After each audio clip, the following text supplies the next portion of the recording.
Okay, so it's time for team preview number 7 ahead of the 2021 Overwatch League season, and this means it's time for the other half of the shows. It's the time for the Hangzhou Spark, and Hangzhou Spark are a chunky roster. They have a 12-man roster, although one of them is ineligible right now. He should be of age when the season starts, and it is a big roster. It's a very big roster, and it's almost split completely down the middle in terms of their origins as well, with half of the team being Chinese and half of the team being Korean. So it's going to be super interesting to take a look at.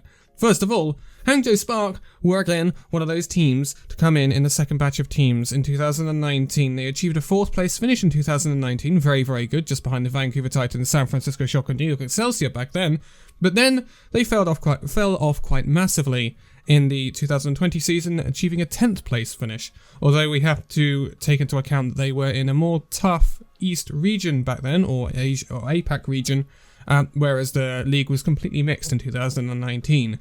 So that's something we have to take into account when we look at these placings in previous seasons. But midway through last season, Hangzhou Spark did make some changes, bringing in Padron as their new head coach, with Mas going out, and they also ended up letting go of and they would bring in U4. He's been there for quite a while, and then near the end of last year, in September actually, we saw Dante come in. So they've slowly but surely overhauled the coaching staff at the Hangzhou Spark. And with that came changes, but a lot of those players now find themselves out of the door at the Spark. So, we saw earlier on in the season for the Spark, Crystal leaving. Then, with the end of the season coming around, we saw a big bunch of players go out. So Ria and Bebe go out. They end up going to the Washington Justice. Adora leaves. He's no longer got a team. Ado, he's now at the Runaway, actually. And then we see Sassin and QOQ leave. QOQ wasn't at Hangzhou Spark all that long. So, clearly something's up there. QOQ was with Runaway at one point. But the off-tank QOQ ends up finding himself without a team again. And that's a lot of players to go out of the Hangzhou Spark. So, that means the Hangzhou Spark are clearly looking to do a pretty major rebuild of their roster. And this is what we get. Gujue, Godsby, and IDK all stay from that 2018 original Hangzhou Spark roster. A very good roster, and we all know how good Gujue can be on the main tank. Godsby's a great DPS player, and IDK is a very good support player. Then we see Coldest and Mika staying from a second wave of players, both support players, obviously, both Chinese. That's not too much of a surprise, they're not bad players. We're not surprised that they are staying. Midway through 2020, we did see the Hangzhou Spark get hold of Architect after the San Francisco Shock. He, again, is one of those retained for this 2021 season. Not too much of a surprise.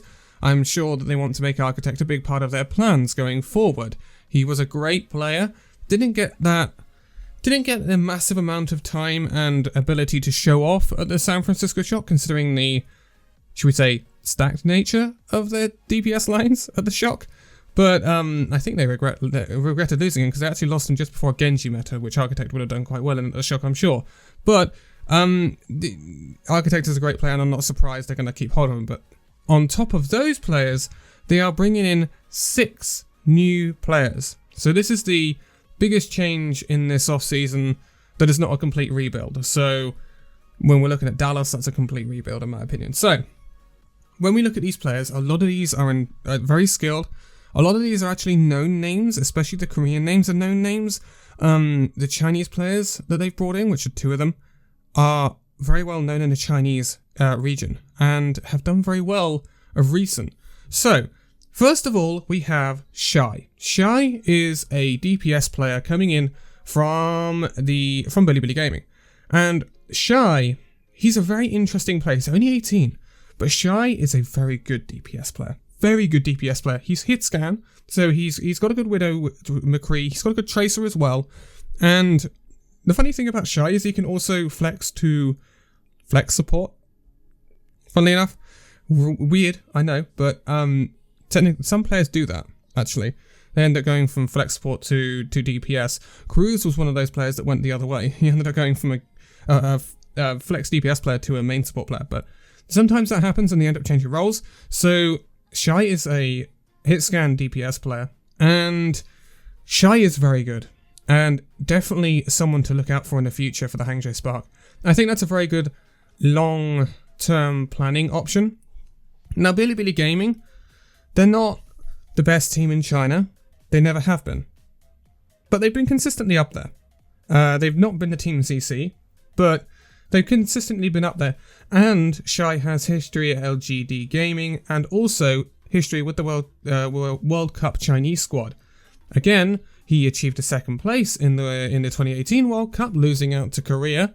So Shai has a very good history. And he's now hit the league, considering he's of age to play in the league. And I think he's going to be a very interesting player to keep an eye on. I really do hope that he gets a lot of time at the Hangzhou Spark to show what he's capable of, because he could be a very big breakthrough hit scan DPS player in this coming season. He's definitely a rookie to watch out for. I think that's what we should call him, a rookie to watch out for, Shai, in this 2021 season, and I think he could be a very big component for this Hangzhou Spark squad if he pops off. Another big component is this other Chinese player that they brought in. This is Li Ji. So Li Ji is an off-tank player, 19, and he comes in from Team CC. So Team CC, big force in China, the academy team of the Shanghai Dragons, and Team CC dominated China last year for pretty much the entire season. They only lost out in the finals of Season 2 China to Flag Gaming, but then they went on to win the NetEase tournament, and they went on and won the Gauntlet in Asia, beating Genji in the final. For the first time ever, China would top Korea in the Gauntlet.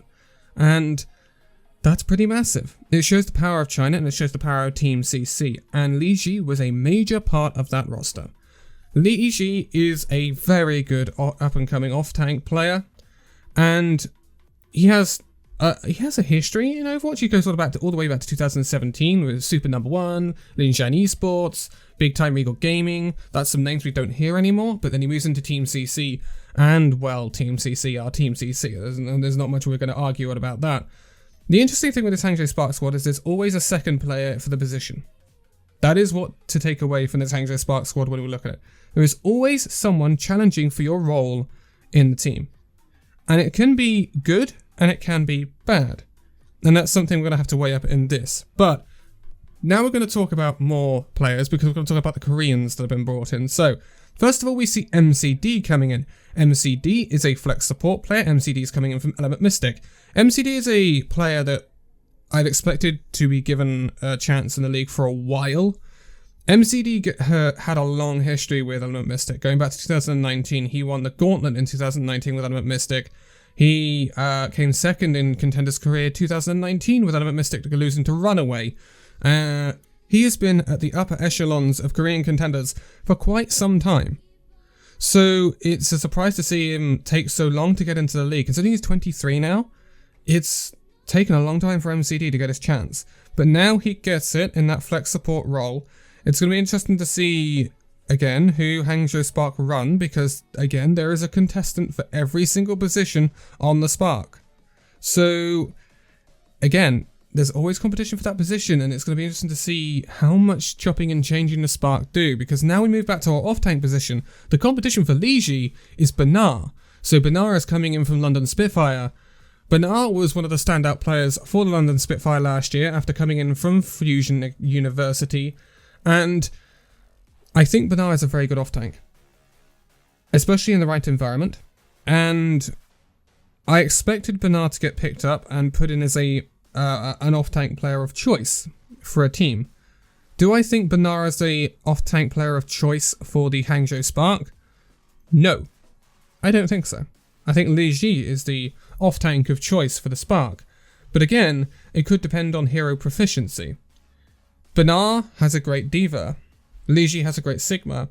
So it's going to be, it's going to be interesting to see. That's two very good off-tanks you've got there. And it's going to be interesting to see who gets more playtime. I think it could depend on the tank combination used, maybe. But yeah, it's a lot of, there's a lot of options that could come for Hangzhou Spark here. But then we have another DPS player coming in. This is Sumin Su. So Sumin Su has been out of the league for a little bit after leaving the Vancouver Titans, previously with a Runaway before that. I think we all know the name Sumin Su. Su is a very capable and very flexible player. He has a great Zarya. He was a great Zarya during the GOATS era for Runaway and Vancouver, but again ended up being a part of that squad that just completely fell apart at Vancouver, whether it was through the fault of the Runaway players or whether it was through the fault of the Vancouver management. Let's not get into that. But Su is still only 20 years old, and so he's still got a lot of time in his league career left. And he comes back now with the Hangzhou Spark in a very stacked DPS environment. And it'll be interesting to see how much time Su ends up playing on the roster. He's certainly not going to be in the off-tank position that he was known for during the GOATS era, that's for sure, because this team has some stacked off-tanks, but it has some stacked DPS as well. He's got to go up against the likes of Shy, Architect, Godsby. This is not going to be easy for Su to stamp a place on. So this is going to be, this is going to be interesting. I think it's definitely, there's going to be specialists for certain things for the Hangzhou Spark here. I think we will see Su be more of a projectile, well, he's definitely a projectile player, but more of a Reaper-y, Doomfisty sort of specialist. I think that's what we're going to see the role Su fills here. But it's going to be super interesting to see how much time these people get on certain heroes, because the meta's always changing, and I think that's what Hangzhou Spark have got in mind here. For 2 of the 4 tournaments during this season, we will have hero pools. So, in theory, the Hangzhou Spark with this roster should be very well equipped for that. But another issue that can happen when it comes to teams, especially teams of this high of a standard, is that chopping and changing rosters really doesn't work all that well at times. London Spitfire tried it in 2018.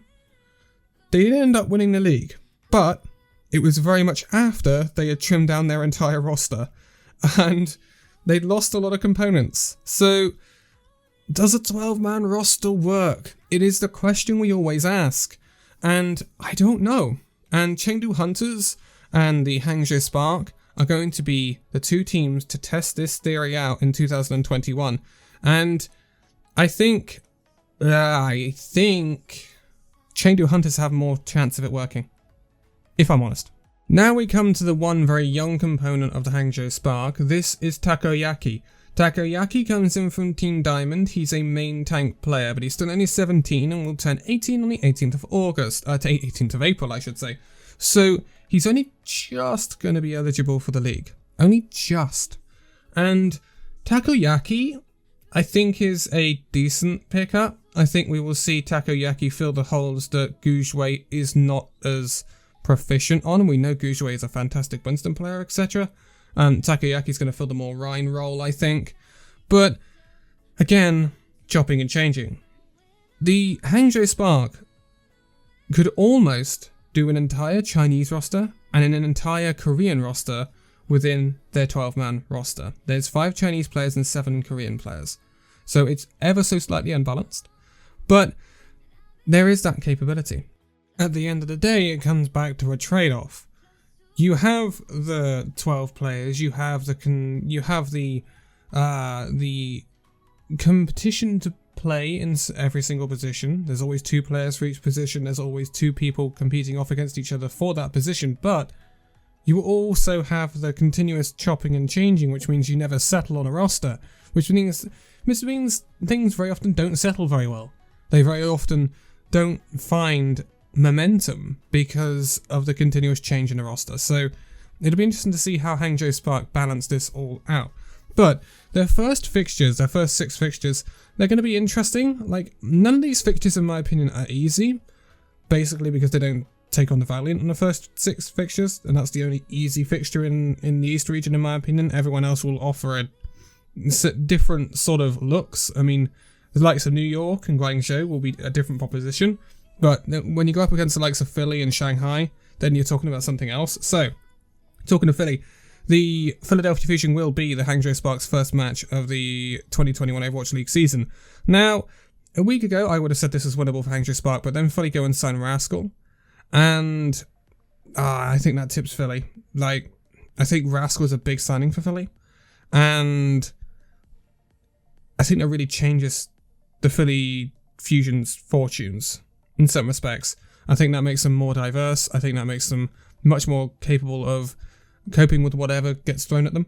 Rascal is an incredible player, and I think he will really push them. I think Hangzhou Spark, despite their really large roster, won't have enough to compete with Philly. So I think Philly will win that one. And then in the second match of the season, they go against NYXL. This is where Hangzhou Spark needs to start winning their games. They need to beat the likes of New York, they need to beat the likes of Guangzhou, they need to beat the likes of Valiant. That's where your bread is buttered in the East region this year. And if you can't win those games, you're not going anywhere. So this has to be a win for Hangzhou. Do I think it will be? Yeah, but I think it could be close. Then they go against Shanghai in the third game of the season. This is what I want to see Hangzhou Spark prove themselves. Because I want to see them take these matches close, if not win them. I want them to give Shanghai Dragons a real run for their money. And if they don't, then it's kind of worrying. I would still expect Shanghai to win this match, but I think Hangzhou can make it close if they play well. That's the question though. Are we going to see a very well-oiled Hangzhou Spark machine running here? That's the question. The next two fixtures, so the 4th and the 5th, will be against Guangzhou Charge.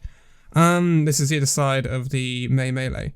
And this, again, is where your bread is buttered for the Hangzhou Spark. This is where you need to be winning. And in my opinion, I think this could be quite close. And I think Hangzhou Spark can win this off of diversity and adaptability to metas. In the second match, they will be in a hero pool. So it will be very heavily dependent on whatever that hero pool is. But I would expect Hangzhou Spark to have enough diversity in this roster to see off people like New York and Guangzhou. It's when you come up against a really big hero pool and very highly skilled players with Shanghai and Philly that you start to come unstuck. When the thing of chopping and changing the roster to suit your opponent starts to get a little bit awkward. So, and also another benefit for the 12-man roster is that it should prepare them very well for 2 matches in a week, because they have such diversity, and be able to run basically two rosters for each match. That could be very useful. But then in the 6th match, they go against the Shanghai Dragons again. Again, it's the same thing. It will be a hero pool match against Shanghai Dragons, so that can have an impact, for good or for worse, for Hangzhou Spark. Obviously, it can be good or bad, Jekyll or Hyde, in terms of hero pools or whatever falls in your lap. But again, Hangzhou Spark should be prepared for everything with a roster this size, and if they're not, if there is a meta that they cannot cope with in this size of a roster, then they've got something wrong. It's as simple as that. It's as simple as that. If you cannot cope with every single meta that is thrown at you in this roster of 12 people, then you have done something wrong. And that would require some sort of look into how this roster was constructed, because they should be able to cope with everything. They're really, really good players, a lot of diversity, a lot of angles covered. Shanghai Dragons, again, they should have a lot of angles covered, but in less players, because their players are much more flexible on each role. So that's your Hangzhou Spark, and they're a team that is going to be, yeah, it just reminds me of London, basically, back in the early days. It's a very big roster. Will it work? I always don't know whether a big roster works in the Overwatch League. In the highest echelons of Overwatch, you don't normally see massively sized rosters, except at the very highest end, like San Francisco Shot. They've got the money to just have incredible players in every single position, covered and backed up by another load of incredible players. And Hangzhou Spark have got this, but it's making it work. And San Francisco Shot make it work through Krusty. Shanghai Dragons don't have a massively deep roster, nor does Seoul Dynasty. Like, a lot of teams don't have deep rosters this season. And contenders teams never have deep rosters, simply because they like to run the same 6 to keep the synergy going, to keep momentum going, and to, instead of to cure mistakes taking out a player, cure the mistakes by the player learning. And it'll be interesting to see if this experiment at the Hangzhou Spark works. Because, I don't know, it's 50-50 for me. It really, really is. They could be a top 5 team. They could be, again, 10th place. They won't be any lower than 10th, but it could be boom or bust, is what I'm saying for this 12-man roster. And it could end up seeing a lot of changes during the season with people leaving because they've not got enough game time. So there's always that possibility as well. But that's the Hangzhou Spark for today.